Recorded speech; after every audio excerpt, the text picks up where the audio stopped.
Hi, I'm Tony Bowen and welcome to my Corn Country Rails. Well, if you watched my last video, I was preparing the two bridges for my area that I'm going to use the Woodland Scenics deep pour water.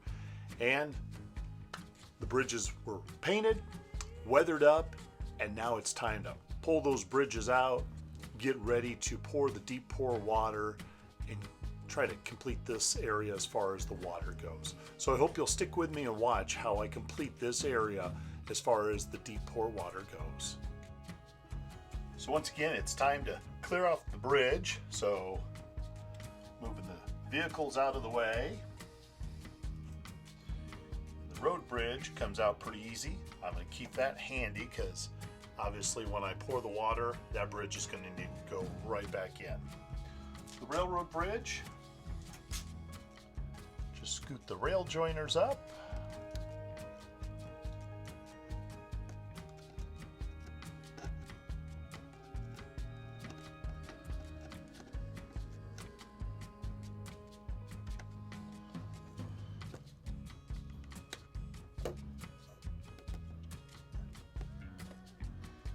And that bridge is moved and out of place.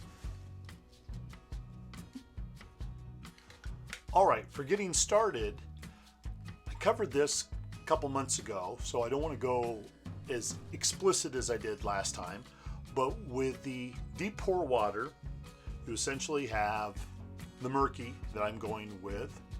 You want to be very careful not to shake it up. You don't want to create any air bubbles or things like that. And then you have the activator. So I'm back with the water, and as I said, it is just warm. It's not boiling hot or anything like that. The activator and the Murky water are in the bag, and so you just kind of set them in there. All right, our 10 minutes is just about up, and so this is a good time to kind of maybe be suiting up. This stuff is very hot water soluble, but I'm gonna guess also when it gets on clothing and that, it's not gonna be real easy to get out. So I always like to kind of just throw on an apron in case any spills, splashes, things like that. The other thing, since it tends to have a kind of a stickiness to it, so they recommend gloves. They provide gloves in the kit, but as I call them like the old cafeteria gloves. They're not real form-fitting and kind of loose in that. And this is one of those things that when you're pouring, you want it to be almost as if you weren't wearing any gloves. So I find these latex gloves that you can get at, Walmart, in the pharmacy area and that, to be really good.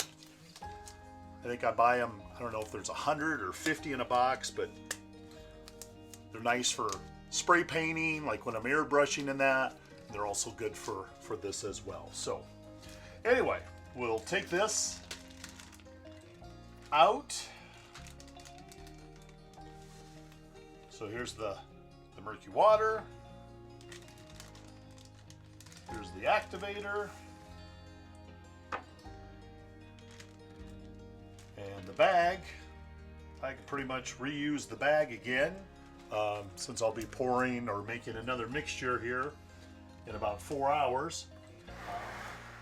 Obviously we'll need to get some more water by then because I doubt that's going to stay warm for 4 hours.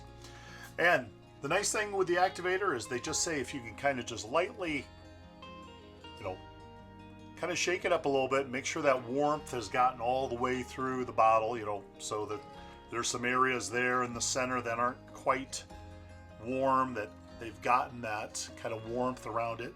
You don't want to shake it. As I said, you don't want to create any air bubbles and that, so just kind of back and forth a couple times, I find is just enough for it.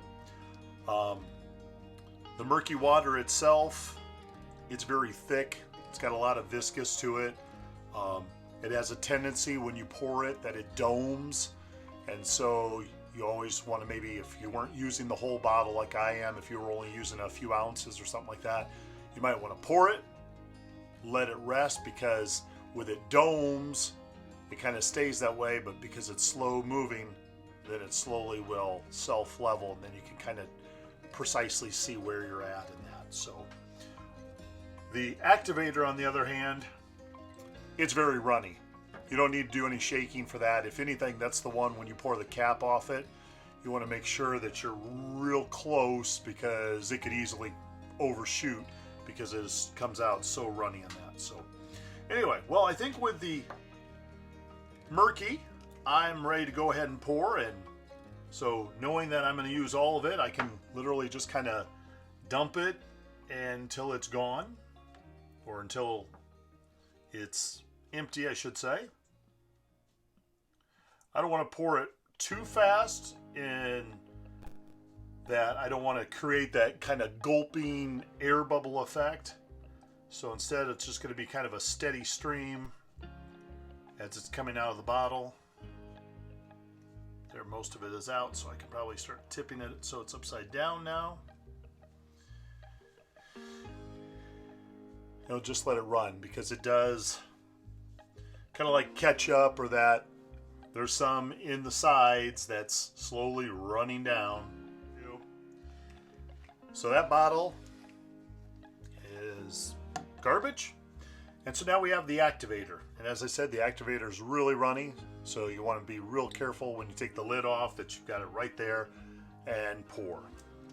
And it will sit on top of the murky water.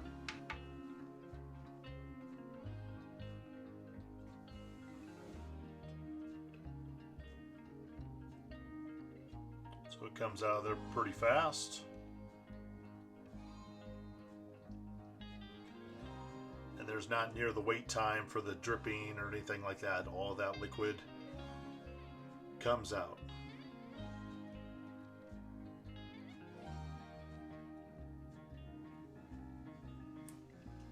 All right.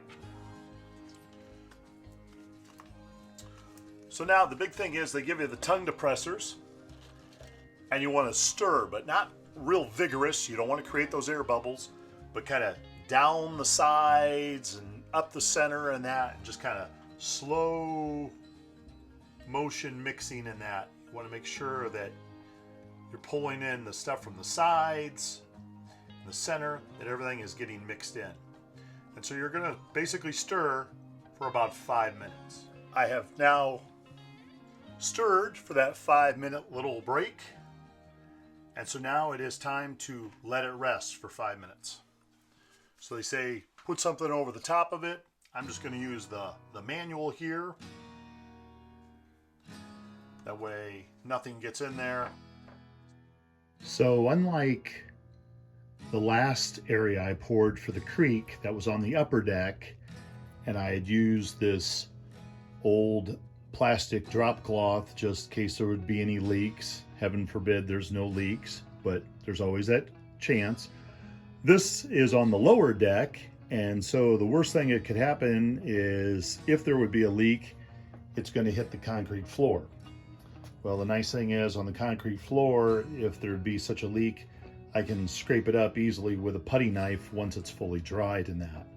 But I've pulled back my skirting a little bit, unvelcroed it, pulled it back because I certainly don't want it on there.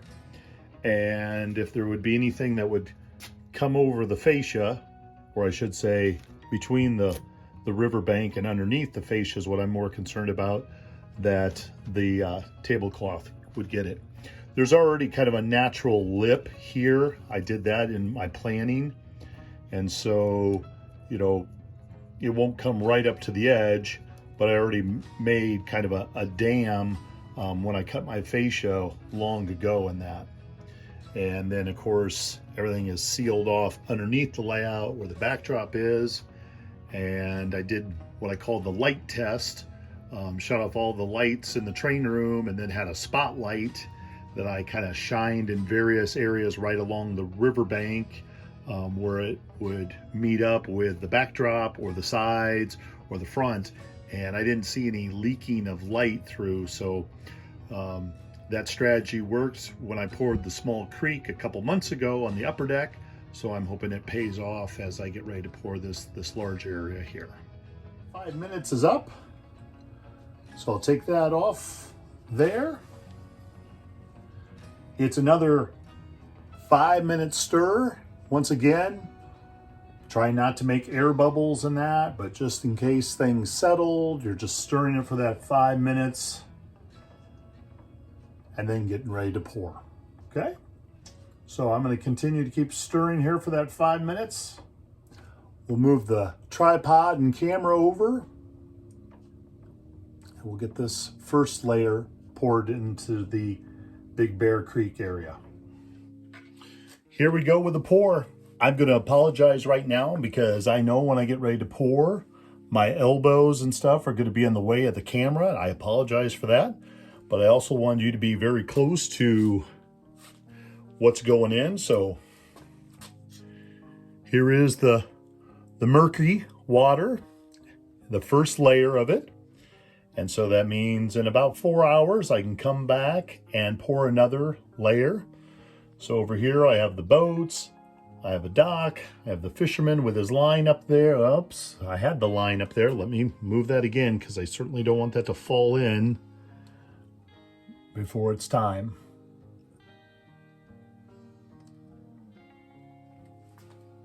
Here, maybe I can tuck that there, back behind that tree right now.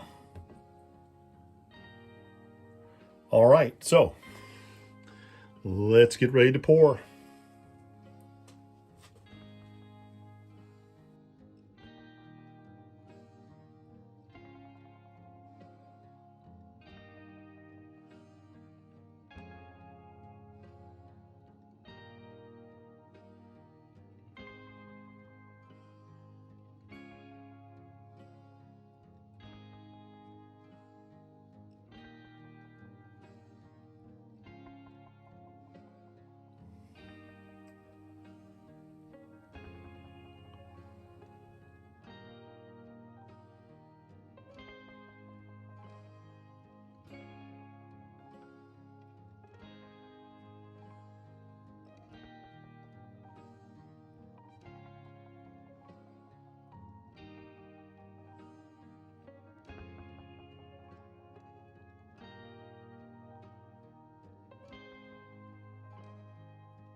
So in the back, it's not up to the backdrop yet. And part of that is because I added a little extra caulking so that it would prevent leaks. And so by the time I get that next amount poured, you're gonna see it go all the way and start touching the backdrop there. But right now, as far as, you know, it's setting, I'm pretty happy with how it looks. One thing I will have to do is obviously use like the aluminum foil that they recommend, put some kind of covering over it so you don't have any dust or anything like that in it. And I'll need to now set a timer so that in 4 hours, I'll be making another batch so that I can pour another coat right on top. The other thing that is important that I have to do with this layer, but I'm going to move some water around just a little bit more, is I have to make sure I put the road bridge in, because it's actually going to be sunk in the water. The railroad bridge, that's not as big of an issue because it sits up nice and high. But the road bridge, as soon as I'm done kind of directing water where I'd like it to go, I need to put that in place. 4 hours have passed and the water is pretty much self-leveled itself. And so it's time to add the second layer. And the second layer is basically just adding depth. It will obviously take the depth to the back to touch the backdrop and just kind of deepen the water, and probably kind of also bring obviously some water up to the shores, because that's what's going to happen when you add more depth to it. So it's time to pour that second batch. So I already have the deep pour murky water. I'm going to start in the back and kind of work my way forward.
So the second coat is poured, and it did kind of do just what I wanted, going right up to the backdrop area and then flowing right underneath the bridge and coming right up here to the fascia and that. So now I need to set a timer again for another 4 hours, and that'll be just enough time where the water has gotten tacky, where I can put in the canoers and the fishermen and that. So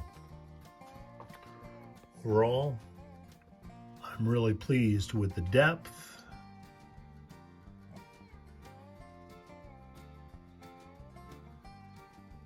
And look forward to seeing it cured and dried. And then I'll put the railroad bridge back in and we'll run some trains. So that probably won't happen for another 24 to 48 hours though.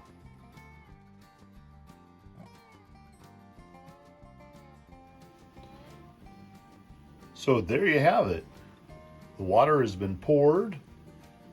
The railroad bridge is back in place, and it's had about 24 hours to set up. We have our fishermen and canoe back there. We have another little boat back there. 2 canoes between the 2 bridges. A small dock with a john boat there.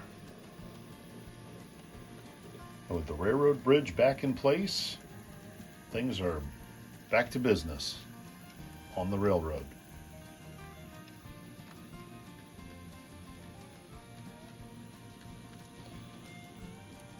So the next step will be building trees, to take the trees that are on the layout and blend them in with the backdrop.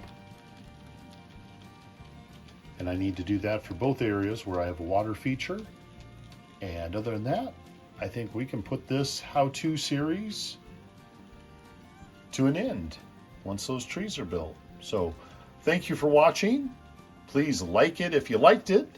And I hope you'll stick with my channel, Corn Country Rails. Take care, everybody. Be safe.